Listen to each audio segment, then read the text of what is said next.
수요기도회 가운데 우리 함께 하시는 여러분들 축복합니다. 오늘 또 같이 오시니까 또 좋습니다. 그러니까요. 우리 말씀 저희가 요한복음 말씀을 이렇게 계속 강해로 보고 있어요. 강해로 보고 있고 우리가 요한복음이 뭐냐? 복음 가운데서 요한복음 안에 이 복음의 핵심적인 부분들을 다루고 있습니다. 요한복음의 그 쓰인 목적이 20장 31절에 나오거든요. 뭐라고 되어 있느냐? 이것을 쓴 것은 예수님이 누구다? 하나님의 아들 그리스도이신 것을 믿게 하기 위해서, 그리고 그 이름을 믿어서 생명을 얻게 하기 위해서 이것을 썼다라고 요한복음이 쓰여진 목적이 거기 적혀 있어요. 그러면 그것을 요약하면 뭐가 되느냐? 예수 그리스도와 믿음이 되는 거예요. 그러면 우리가 요한복음 안에서 뭘 봐야 되느냐? 예수님이 누구신지, 예수님이 뭐하러 이 땅에 오셨는지, 왜 오셨는지, 그래서 무엇을 하셨는지 그 내용들을 우리가 봐야 되고, 그리고 그것을 보고 난 다음에 뭘 해야 되느냐? 믿어야 된다라는 거예요. 예수 그리스도가 누구신지 믿어야 된다. 그래서 성경을 우리가 1장부터 시작해서 쭉 살펴오면서 뭘 보게 됐느냐? 예수님을 만났더니 어떻게 되는 거예요? 예수님을 알게 되고 믿게 되고 변화되고 증인이 되더라. 그 내용들을 우리가 계속해서 살펴봤어요. 그래서 특별히 5장에 오면서는 이 믿음에 대한 부분들, 믿음 안에서 믿음의 내용이 어떠한 것인지 지난주에 믿음의 내용 첫 번째 했고요. 오늘 두 번째라고 적어놨잖아요. 그래서 오늘 믿음이 무엇인지에 대해서 두 번째로 우리 같이 한번 살펴보겠습니다. 1장부터 4장까지 올 때에는요, 부정적인 내용이 없었어요. 그냥 예수님을 만난 사람들을 보니까 그들이 어떠한 과정인지는 모르나 그들이 예수님을 만나니까 그들은 예수님을 알고 믿고 변화되어서 증인하는 자들이 되더라라는 거예요. 대표적으로 1장에 있는 내용들을 보면 증거하는 사람들이 세례 요한이 먼저 이제 보라 세상 죄를 지고 가는 하나님 어린 양이다 하니까 세례 요한의 제자 중에 한 명이 누구였느냐? 안드레, 베드로의 형제 안드레가 그 내용을 듣고 베드로에게 가요. 그래서 베드로에게 이야기하고 또 누구한테 갑니까? 빌립을 예수님이 만나니까 빌립이 또 누구한테 찾아가요? 나다나엘을 찾아가요. 그리고 그들이 예수님을 만날 때까지는 누군지 잘 몰랐는데 만나고 보니까 그들의 나중 고백이 어떻게 됐다? 메시아가 여기 있다. 말씀대로 오신다고 약속하신 그분이 예수다. 그런데 나사렛이다 그랬더니 나다나엘이 뭐라 그럽니까? 아니 나사렛에서 뭔 선한 게 있어? 말도 안 되는 소리를 하네. 자, 그런 이야기들 나오는데 나다나엘조차도 어떻게 됐습니까? 예수님을 만나고 그의 고백이 나의 주님이시고 하나님이십니다. 당신 메시아 맞습니다. 그렇게 고백을 하더라라는 거예요. 1장의 내용은 그런 내용이에요. 2장은 믿음과 믿음 두 가지 사건이 나오는데 앞에도 믿음, 뒤에도 믿음. 예수님의 그 영광이 나타나니까 그 영광을 본 사람들이 예수님을 믿게 되었다. 가나의 혼인잔치에서 우리는 뭐만 기억합니까? 물이 포도주가 된 거. 중요한 거긴 한데 근데 그거 왜 하셨느냐? 물이 왜 포도주가 돼야 됐느냐? 그 예수님의 영광이 나타나니 제자들이 보고 믿었다라는 그 말씀 때문에 예수님의 영광이 나타나면 그것을 본 사람들은 믿게 되어 있어요. 자, 그리고 뒤에는 성전을 정화하는 사건인데 동일하게 이제 그 유대인들이 예수님이 성전 안에 있는 사람들 장사꾼들 다 내쫓아 보내거든요. 그러니까 유대인들이 뭐라고 말하냐?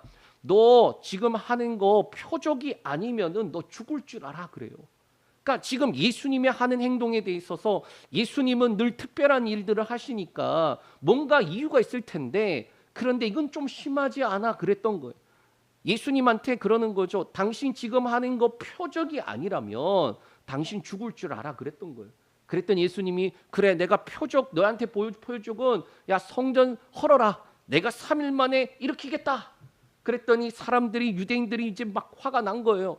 이거 지금 어떻게 지어진 건데 아직도 짓고 있는데 어떻게 이걸 짓는단 말이냐 그랬는데 성경 말씀이 뭐라고 기록되어 있느냐? 제자들이 나중에 성령님이 오셔갖고 깨닫게 해주셨다라는 건 뭐냐? 예수님이 자기 육체를 향하여서 그 말하신 것이다라는 것을 그들이 깨닫고 믿게 되었더라. 둘 다 뭐예요? 믿음이에요. 3장 가면 더 정확하게 믿음이 나오죠. 누구? 니고데모. 예. 천국을 어떻게 하면은 저기 뭐야 예수님한테 찾아와서 예수님한테 만나니까 예수님이 야 네가 거듭나야 된다니까 막 그 내용들 있잖아요. 다 빼고 믿음을 이야기하니까 니고데모가 그때 힘들어해요. 이게 뭔 말인가? 믿음이라는 것이 뭐 하는 거예요? 거듭나게 하고 하나님 나라를 보게 하는 것인데 그가 이성의 한계에 가로막히니까 이게 말이 돼 그랬던 상황들이에요.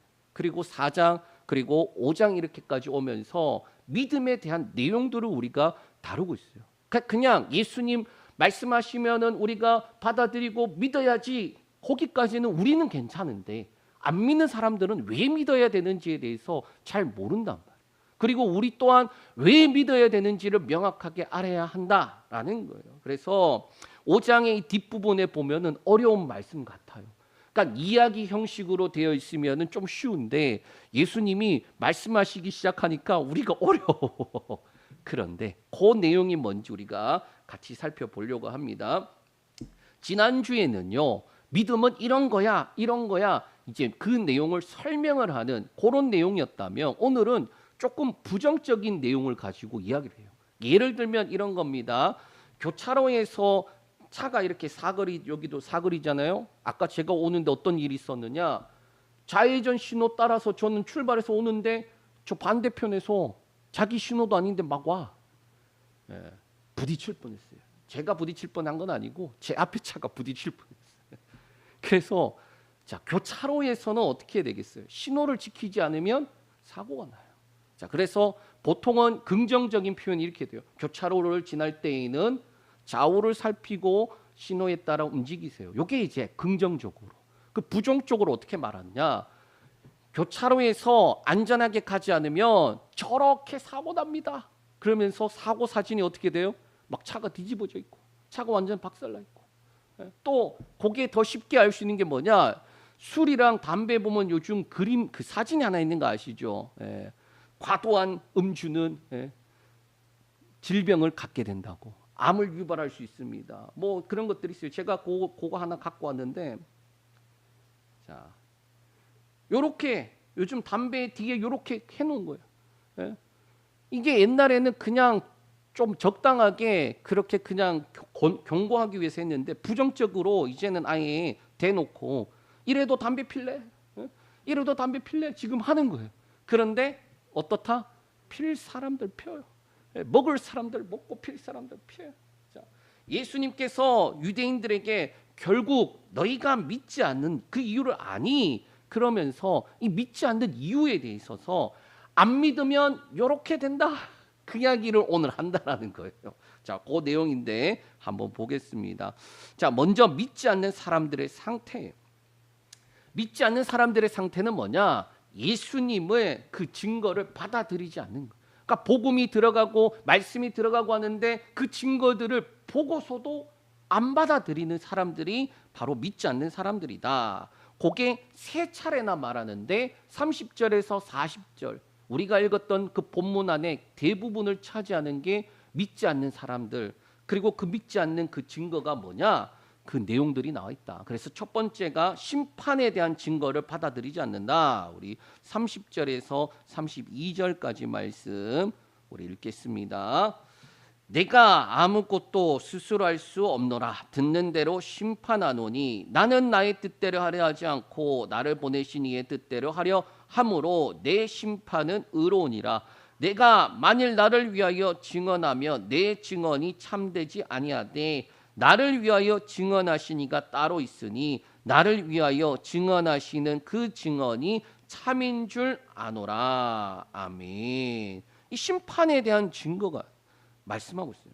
그러면 이 심판에 대해서 예수님이 두 가지를 말씀하거든요. 30절에 보면 심판에 대해 예수님 스스로가 심판하지 않는다. 그리고 나의 뜻대로 심판하지 않는다. 이 두 가지를 말씀하고 있어요. 그러니까 우리가 심판이라고 하면 어떻게 있어요? 법원 가 보셨나요? 전 법원 가끔 들어가거든요. 가면은 방청이라는 걸 할 수 있어요. 방청이 뭐냐? 그 심판 재판하는 과정을 뒤에 앉아서 구경할 수 있어요. 가 보세요. 가보면은 민사 재판 가면은 재미없어요. 그런데 형사에 가면은 형사 재판에 들어가면은 그 죄 지은 사람이 앞에 서서 그 판사 앞에 서서 벌벌 떠는 게 눈으로 보여요. 사람이 죄를 자기가 지은 죄 그 죄 때문에 판사가 앞에 서서 이렇게 있고 옆에 서서 최후 변론하라고 하는데 사람이 섰는데 막 발발발발 떨어요. 그 죄라는 게 그렇게 무서운 거구나. 죄란 좀 그거 실제로 보면서 깨닫게 되는 거예요. 그런 재판, 그런 심판이 있다라는 건데, 그런데 예수님이 말씀하신 이 심판이 뭐냐? 예수님의 심판은 스스로 하는 게 아니다. 예수님의 심판의 기준은 스스로가 아니다. 내가 하는 게 아니다. 아버지께서 하시는 것이다 라고 하면서 뭐라고 말하느냐? 예수님의 심판은 그렇기 때문에 의로운 심판이다라는 거예요. 그러니까 임의로 하는 것도 아니고 하나님의 뜻대로 하는 것이고 하나님이 정해준 그 법 안에서 하는 것이기 때문에 예수님이 하는 심판은 의로운 심판이다라는 걸 먼저 말하는 거예요. 지난주에 우리가 심판에 대해서 어느 정도 나누었는데 22절, 24절, 27절의 심판에 대해서 직간접적으로 말하는 내용이에요. 22절에 심판은 아버지가 하지 않고 아들에게 맡기셨다. 이제 헷갈리기 시작하는 거죠. 여기서 예수님이 내가 하는 게 아니라 아버지가 한다고 해놓고서는 앞에서는 또 아들에게 맡기셨다라고 하는데 그 방법을 아들에게 맡기셨다라는 거예요. 예를 들어 이런 겁니다. 예수님이 이 땅에 오신 이유가 뭐냐? 예수님이 이 땅에 오셔서 왜 자기의 뜻을 행하시는 게 아니라 아버지의 뜻들을 행하면서 아버지의 말씀을 증거하면서 아버지께서 행하라고 하는 그 일들을 행하느냐? 그 이야기를 하고 있는 거예요. 그러니까 아들에게 맡기셨다라는 의미가 그 의미인 거예요.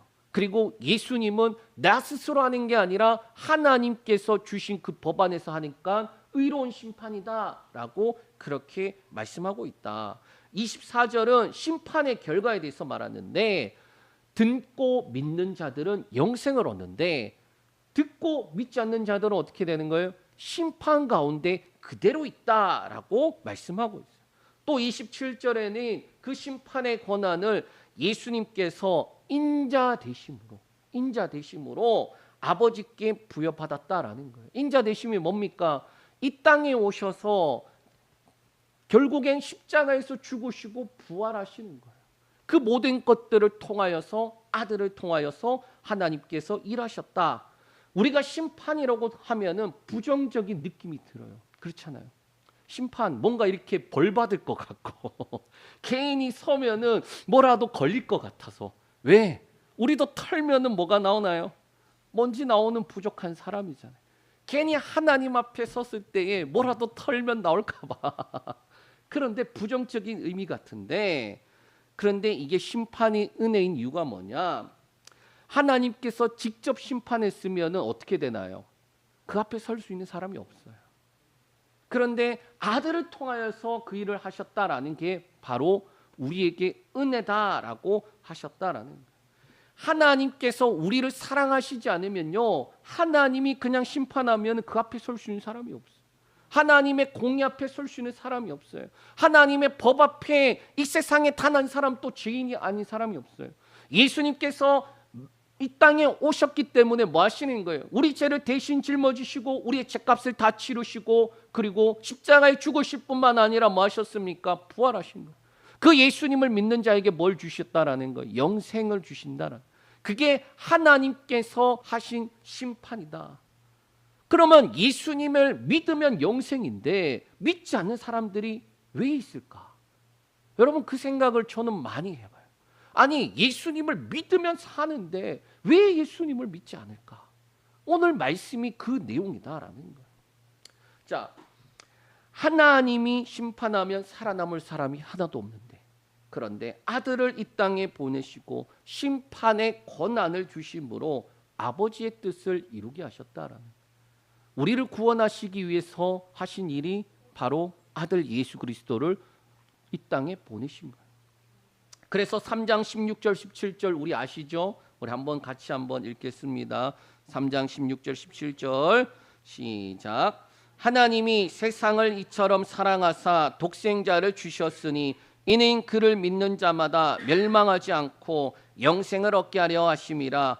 하나님이 그 아들을 세상에 보내신 것은 세상을 심판하려 하심이 아니요 그로 말미암아 세상이 구원을 받게 하려 하심이라. 아멘. 아들을 이 땅에 보내신 이유가 뭐라는 거예요? 사랑하기 때문이고, 그리고 심판 가운데서 뭐 하는 거예요? 멸망하지 않게 하기 위해서 아들 예수 그리스도를 보내셨다라는 거예요. 세상을 구원받게 하기 위해서 보내셨다라는 거예요. 하나님의 기본 마음이 뭐라는 거예요? 심판이 아니라는 거예요. 구원이라는 거예요. 그런데 그 아들 예수 그리스도를 보내셨는데 안 믿어. 심판의 권한이라고 했지만은 심판의 기준이 되는 거예요. 예수님이 기준이 되는 거예요.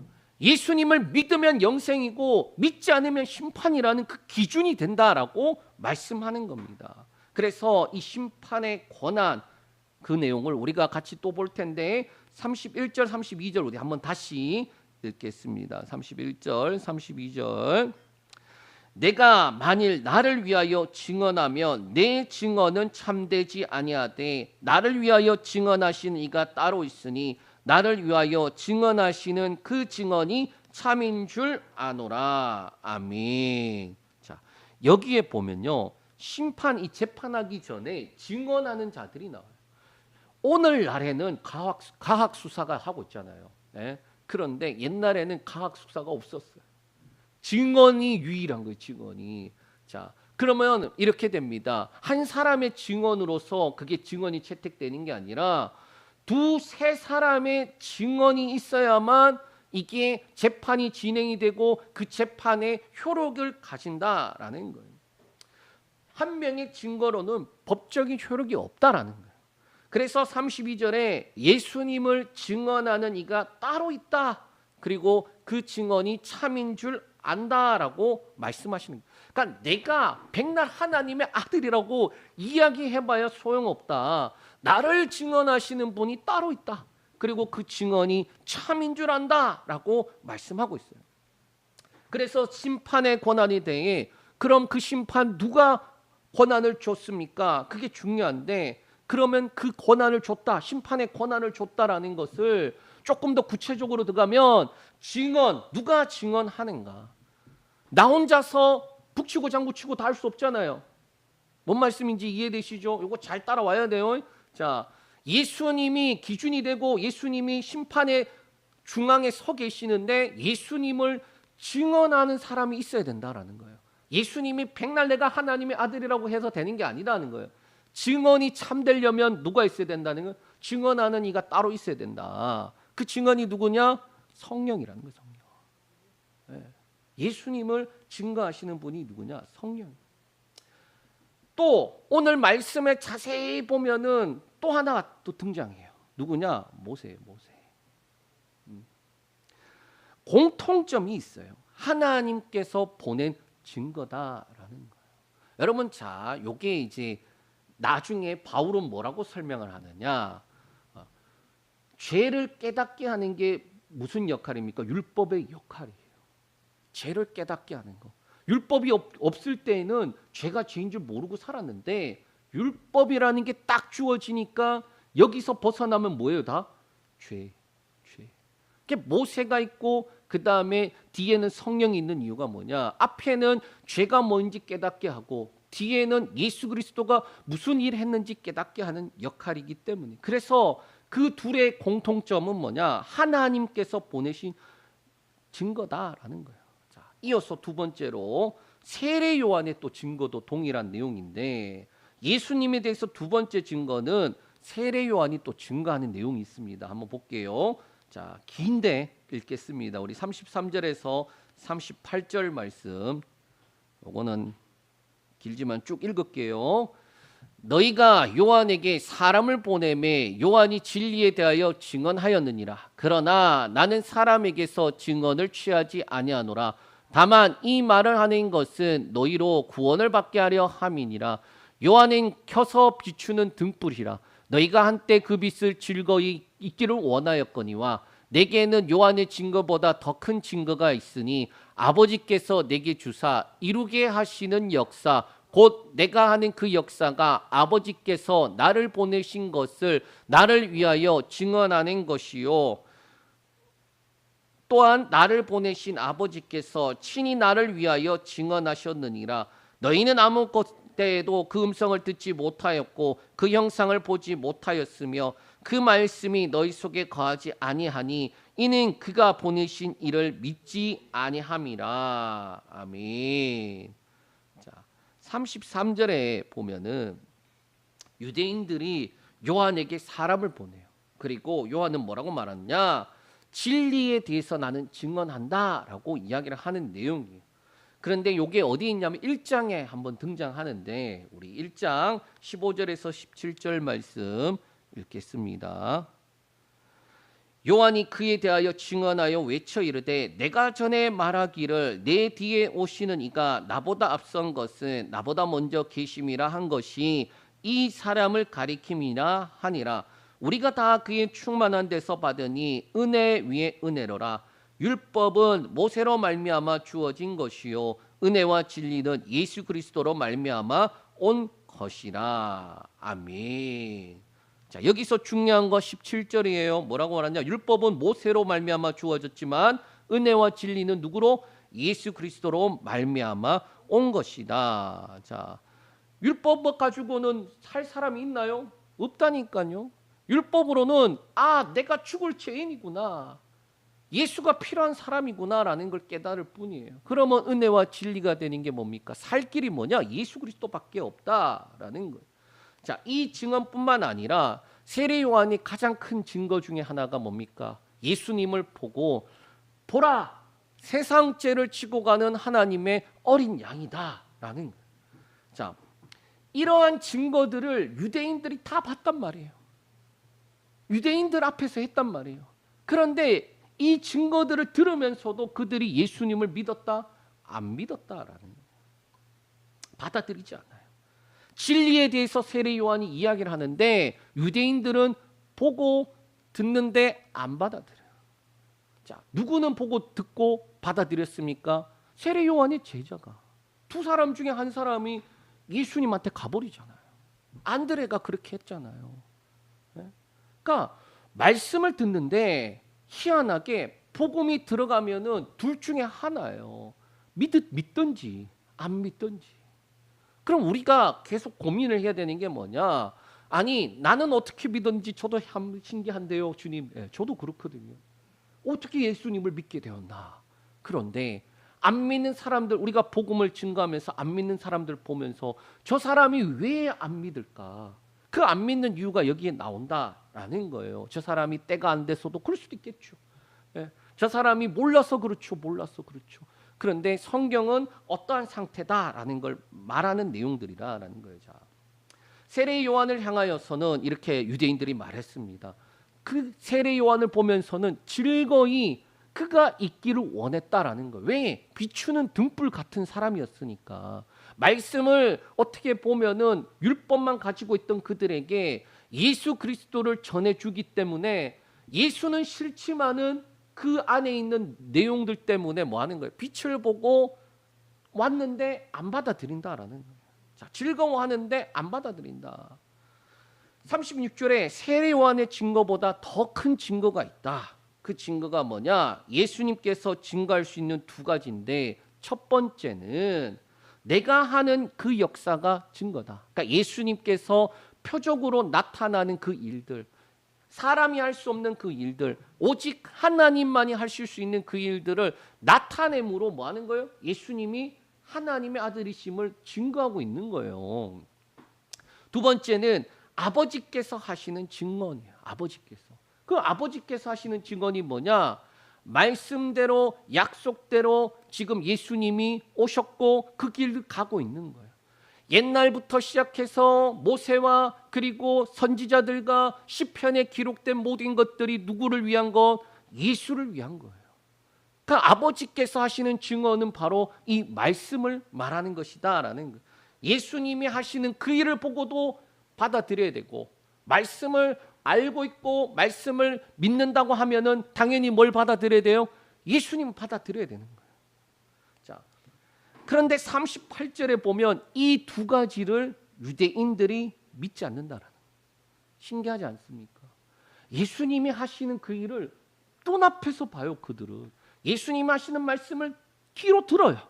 그리고 유대인들이 바리새인과 서기관과 제사장들 다 그들을 말하는 거거든요. 자, 근데 그들은 말씀을 가지고 있는 자들이라고 하면서 예수님을 안 믿는다라는 거예요. 지금 그 이야기를 하고 있다. 그 이유가 뭐냐 그러면 그 말씀이 너희 속에 거하지 않기 때문이다. 그러니까 말씀은 보지만은 그 말씀이 안에 없다라는 증거라는 거예요. 그들이 말씀을 가지고 살아가고 있다고 하지만 그 말씀이 있다 없다? 없다라는 증거. 쉽게 말하면 우리가 그렇잖아요. 왜 말씀을 보면서 이 말씀을 믿으면서도 왜 실제로 우리가 그러한 문제에 부딪히면은 안 믿어질 때가 있잖아요. 좀 표현이 안 믿어진다고 하니까 그러니까 기도는 하는데 마음 불안할 때가 있잖아요. 하나님 요거 되어야 되는데요. 하나님 요 문제 해결돼야 되는데요. 그런데 계속 마음이 불안해. 그러면은 어떻게 합니까? 저는 좀 단순 무식해서 기도를 더 해요. 믿음이 생길 때까지 기도하는 거예요. 자, 뭘 이야기하고 싶은 거냐? 왜 머리로 아는 게 가슴으로 내려온 데까지 시간이 걸릴까라는 거예요. 유대인들은 그들의 삶 가운데 말씀을 가졌다라고 하는 사람들인데 심지어 예수님이 눈앞에 있고 예수님 하시는 그 일들을 보고 말씀도 듣는데 왜 예수님을 안 믿냐? 그 이유가 뭐다? 말씀이 없기 때문이다라는 거예요. 말씀이 없기 때문에. 자, 말씀이 그 속에 있지 않기 때문에. 이게 참 놀라운 거죠. 아니, 말씀을 그렇게 아는 이들이고 말씀을 그렇게 잘 지킨다고 하면서 그런데 어떻게 예수님을 믿지 않나? 말씀이 없기 때문이다라는 거예요.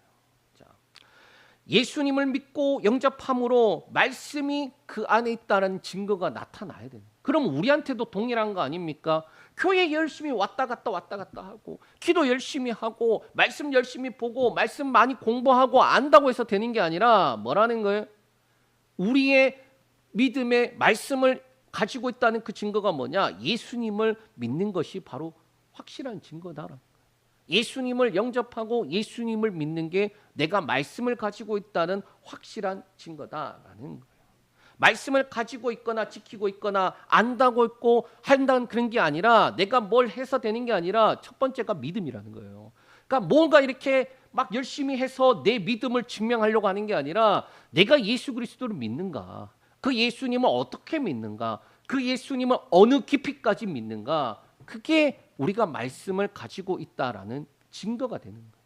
교회 안에서 봉사하죠. 귀합니다. 안 귀하다는 게 아니라 귀해요. 그런데 자꾸 자기의 믿음을 뭘로 증명하려고 합니까? 봉사하는 걸로. 내가 이렇게 하는데 그거 아니라 기도로 그렇게 해도 안 되는 거예요. 내가 기도를 몇 시간이나 하는데 내가 믿음이 없다고? 그게 아니라 뭐라는 거예요? 예수 그리스도를 내가 얼마나 믿고 어느 깊이까지 믿고 어느 넓이까지 가지고 있느냐. 그게 말씀을 가지고 있는 척도다라는 거예요. 유대인들을 보면은 세례 요한의 증언을 듣기는 좋아했지만 받아들이지 않아요. 예수님을 보면서 긴가민가 하면서도 안 받아들여요. 거절을 해요. 교회에서도 성도들이 듣기는 좋아하면서 믿지 않는 사람들 많아요. 기도는 열심히 하는데 안 믿는 사람들 많아요. 봉사는 열심히 하는데 안 믿는 사람들이 많아요. 가끔 모르겠습니다. 가끔. 그런데 우리의 믿음을 증거하는 건 딱 한 가지 뭐라고요? 예수 그리스도를 내가 어느 정도까지 믿는가? 어느 정도까지. 예수님에 대한 세 번째 증거는 성경이 예수님을 증거한다라고 말씀하고 있어요. 우리 39절에서 40절 말씀 또 이어서 보겠습니다. 너희가 성경에서 영생을 얻는 줄 생각하고 성경을 연구하거니와 이 성경이 곧 내게 대하여 증언하는 것이니라. 그러나 너희가 영생을 얻기 위하여 내게 오기를 원하지 아니하는도다. 아멘. 예수님께서 지금 계속 너희 이야기하는 게 그 대상이 누군 줄 아시죠? 유대인들이에요. 자, 여기에 왜 이야기가 나오는지 배경을 조금 설명을 해야 돼요. 자, 38년 된 병자가 어떻게 됐습니까? 베데스다에서 근데 예수님이 거기 지나가면서 그 환자를 봤다는 거예요. 보고 네가 낫고 싶니? 그랬더니 낫고 싶습니다라고 안 하고 뭐라 그랬어요? 제가 예? 물이 저기 움직이는데 가고 싶은데 예? 내가 뛰어가면 다른 사람이 먼저 들어가고 또 나를 집어넣어 줄 사람이 없어갖고 제가 지금 요 모양 요 꼴입니다. 38년째. 야, 네가 낫고 싶냐니까. 근데 지금 그 사람은 낫고 싶다고 말하는 게 아니라 뭐 하는 거예요? 자신의 삶이 억울하다. 그런데 예수님 뭐라고 말하냐? 일어나 네 자리를 들고 걸어가라. 근데 성경에 그 뒤에 뭐라고 붙은지 아십니까? 이는 안식일이니. 자, 38년 된 병자가 자신의 몸이 나았다라는 걸 먼저 깨달아요. 일어나 걸어가라 했을 때에 네 자리를 들고 걸어가라 했을 때에 말씀이 떨어지자마자 자신의 몸이 나은 줄 알았다니까요. 그런데 두 가지 반응을 할 수 있었어요. 첫 번째 뭡니까? 예수님 말씀대로 자리를 들고 가는 거. 두 번째는 뭡니까? 몸은 나았지만 지금 내가 안식일에 요거 들고 가면은 안식일 범하는 건데, 예? 몸은 나았지만 지금 내가 이거 들고 가면 안식일 범하는 건데 그러면 안 되지라는 게 두 가지가 있다니까요. 근데 우리는 그냥 이 사람이 들고 갔으니까 그런 줄 알지만은 그게 아니라 그 사람이 지금 어떻게 반응을 했느냐. 자신의 몸이 나은 줄 알고 예수님 말씀을 따라가요. 그런데 유대인들이 뭐라고 하는지 아십니까? 저 38년 된 병자를 38년 동안 봤는데 그 사람이 나아서 지금 가고 있으면은 박수 치고 난리 쳐야 되는 거 아니에요? 기뻐해야 되는 거 아니에요? 그런데 야, 너 왜 안식일에 못할 짓 하고 있니? 그러고 있는 거예요. 자, 그러한 배경 속에서 지금 이 말씀이 나온 거예요. 네? 예수님이 이 환자가 성전에 그렇게 가고 싶었는데 병 때문에 못 갔거든요.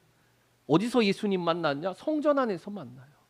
그가 하나님께 예배하고 싶었던 그 사람이 봄을 낳고 난 다음에 하나님께 예배하는 그 성전에 있으니까 예수님이 그 만나 주시면서 뭐라고 말하냐?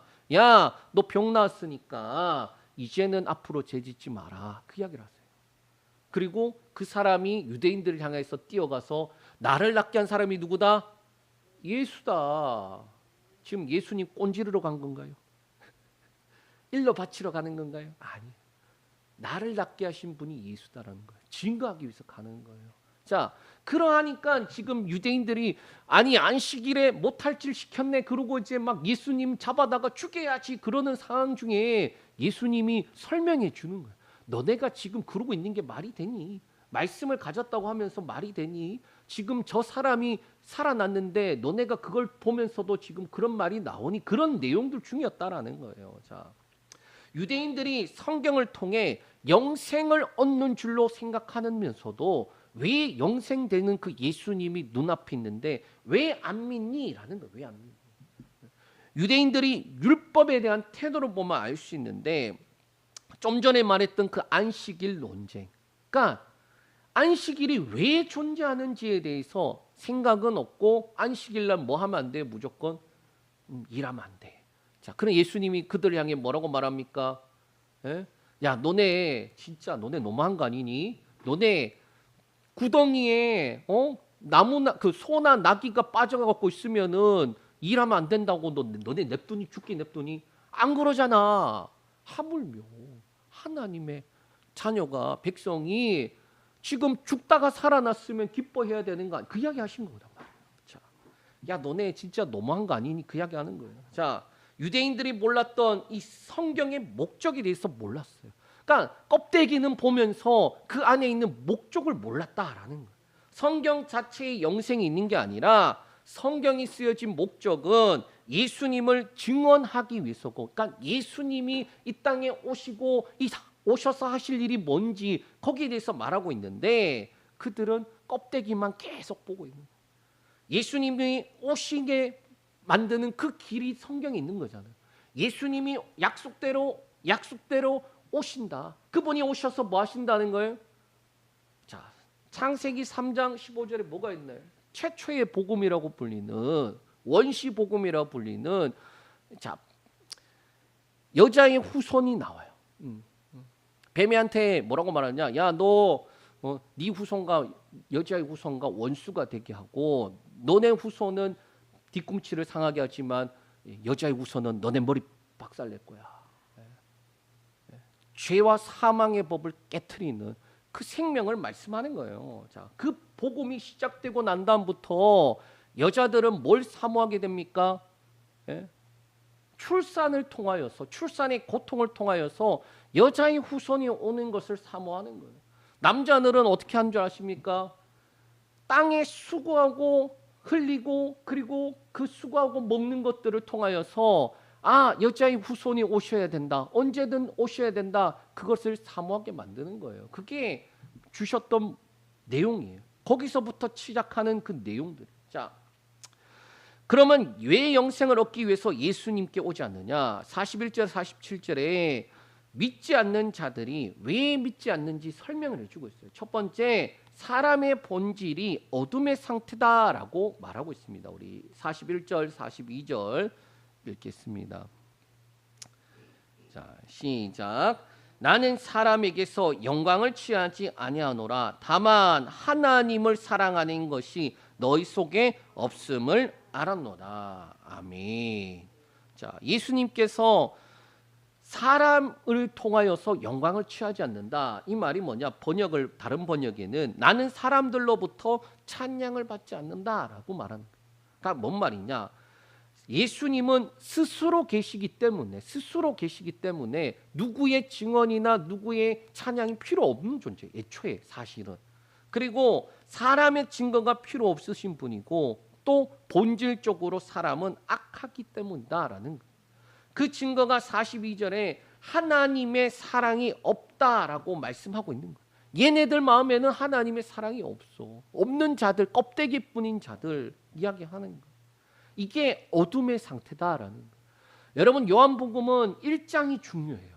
1장에 답이 다 나와 있어요. 빛이 어둠 가운데 임했는데 어둠이 빛을 알지 못해요. 아니, 모든 자연의 것들은 어떻게 됩니까? 하나님 말씀대로 되는데 이놈의 사람은 어떻게 된 게? 말씀대로 안 가요. 예? 빛이 어둠 가운데 임하면은 당연히 어둠이 사라지는 게 맞잖아요. 그런데 사람들은 빛이 임해도 안 믿어요. 거절을 해요. 예?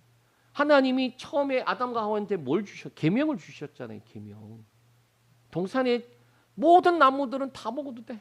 나무 열매 거 먹어도 돼. 근데 뭐 먹지 말라는 거예요? 선과 악을 알게 하는 나무 먹지 마라. 계명이에요. 이거는 하라 하지 마라라고 되어 있는 계명이잖아요. 그런데 그거 바로 어겨버려요. 말씀하면 말씀한 대로 다 창조가 되는 하나님이신데 하나님 말씀을 어기는 자가 누구다? 사람이에요. 바꿔 말하면은 사람이 그만큼 하나님이 귀하게 만드셨다라는 거예요. 그 정도 수준으로 만드셨다라는 거예요. 여기서도 마찬가지. 예수님이 말씀대로 오셨어요. 근데 자기 백성이 영접하지 않아요. 빛이 왔는데 살 길을 열어줬는데 보고서도 영접하지 않아요. 왜 안 믿는지 아니? 어둠이기 때문에 안 믿는 거야. 그 이야기를 하는 거예요. 지금 옛사람의 본질이에요. 옛사람.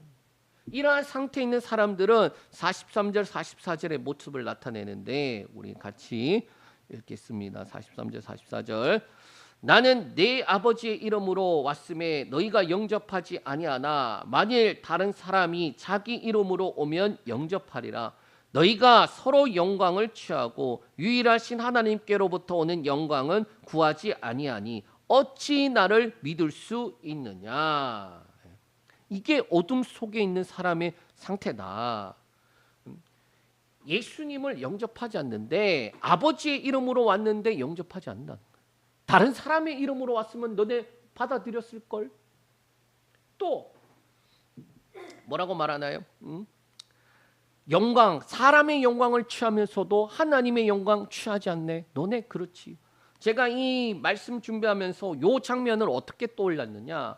그 패러독스라는 단어가 있어요. 그 보면은 이미지 하나가 있는데 뱀이 있잖아요. 뱀이 먹을 걸 이렇게 뱀을 잡아먹어요. 뱀이 뱀 잡아먹는데 어떤 뱀이 있냐면 자기 꼬리를 먹는 뱀이 있어요. 자기 꼬리를. 그러니까 패러독스. 예, 그 단어 자체를 뱀이 꼬리를 먹는 거, 자기 꼬리를 먹고 있는 거예요. 예. 제가 최근에 저 유튜브 쇼츠에 그게 뜨더라고요. 길바닥에 무슨 팔찌 같은 게 떨어져 있어요. 까만애기야. 그래서 사람들이 그거 이제 이렇게 보니까 그게 뭐냐? 그 한 뱀인데 까만색 뱀이더라고요. 근데 뱀이 당황을 하면 자기 꼬리를 먹어갖고 뺑 먹어서 그냥 딱 그 상태로 있는 거예요. 이 지금 얘네들의 모습이 그런 모습이다. 서로 영광을 취하고 하나님의 영광을 취하지 않는데 하나님을 구하는 그런 모습이다라는 거예요. 살 수 있는 약을 줬는데 발로 차버려요. 물에 빠져갖고 뭐합니까? 튜브 던져줬는데 받자마자 던져버려요. 살 길을 줬는데 거절한다. 그래서 믿지 못한다라고 말씀하고 있어요. 그래서 예수님이 결론적으로 45절에서 47절 우리 마지막 말씀인데 같이 읽습니다. 내가 너희를 아버지께 고발할까 생각하지 마라. 너희를 고발하는 이가 있으니 곧 너희가 바라는 자 모세니라. 모세를 믿었더라면 또 나를 믿었으리니 이는 그가 내게 대하여 기록하였음이라. 그러나 그의 글도 믿지 아니하거든 어찌 내 말을 믿겠느냐 하시니라. 아멘. 자, 믿음에 대한 내용을 예수님께서 마무리해 주는 거예요. 45절에 고발이라는 단어 나오죠. 고발이 뭐냐? 심판대로 이끄는 게 고발이에요. 누군가가 고발하고 또 신고하고 또는 누군가가 재판을 소장을 날리고 그렇게 하면은 뭐하냐? 심판대로 끌고 오거든요. 자, 심판대로 이끄는 분이 예수님이 아니다. 뭐라고요? 모세다. 너희가 그렇게 대단하다고 생각하는 그 모세가 사실 심판대로 끌고 있어. 그런데 모세가 하는 말 잘 봐봐. 심판대로 끌고 오는 이유가 뭔 줄 아니? 모세를 믿었더라면 나를 믿었을 거야. 예수님을 믿었을 거라는 거야. 그러니까 모세를 믿는다라는 것, 그 율법을 믿는다는 것이 뭐냐? 율법을 믿으면은 죄가 죄인 줄 알게 되면서 동시에 뭐라는 거예요? 살 길이 누구밖에 없다? 예수님밖에 없다라는 걸 알게 되는 거예요. 그런데 너네는 모세를 믿는다고 하지만 안 믿어. 그 증거가 뭔 줄 아니? 나를 안 믿는 거. 그 이야기 하시는 거예요. 심판을 받는 이유가 다른 이유가 아니라 죄 때문이에요. 예수님을 믿지 않는 것 때문이에요. 유대인들은 영생을 얻으려고 잘못된 것을 구하고 있다라고 말씀하고 있어요. 그리고 그 잘못은 율법을 전해준 그 모세는 믿는다고 인정한다고 목숨처럼 지키면서도 뭐 하는 거예요? 예수님이 막상 왔는데 영접하지 않아요. 예수님이 누군지 알아보지 못해요. 예수님을 보고 정말로 모세가 그렇게 말하던 내용이 여기 있구나. 이분을 믿어야지 우리가 살 길이구나 라고 해야 되는데 그렇지 않는다. 그래서 예수님께서 47절에 그의 글도 믿지 아니하거든 내가 하는 말을 어떻게 믿겠느냐라고 말씀하는 거예요. 믿을 수 없다라는 거예요. 절대로 믿을 수 없다라는 거예요. 절대로 믿을 수 없다는 말을 바꾸면은 심판이다. 우리가 복음을 전해주면 동일하게 두 가지 반응 나와요. 중간은 잘 없어요. 영접하거나 믿지 않고 거절하는 거예요. 영접하는 것도 은혜예요. 우리가 어떻게 예수님을 믿게 되었나 생각해 보면 답이 잘 안 나와요. 은혜구나. 내가 이게 뭐 알고 믿은 게 아닌 것 같은데 믿어졌어. 하나님의 사랑이 크신 은혜가 믿어졌어. 적극적으로 예수님께서 자신을 나타내시고 자신을 나타내시다가 최종적으로 뭐합니까? 십자가에서 죽으세요. 모세가 광야에서 뭘 들었나요? 뱀을 든 것처럼 인자도 들려야 한다.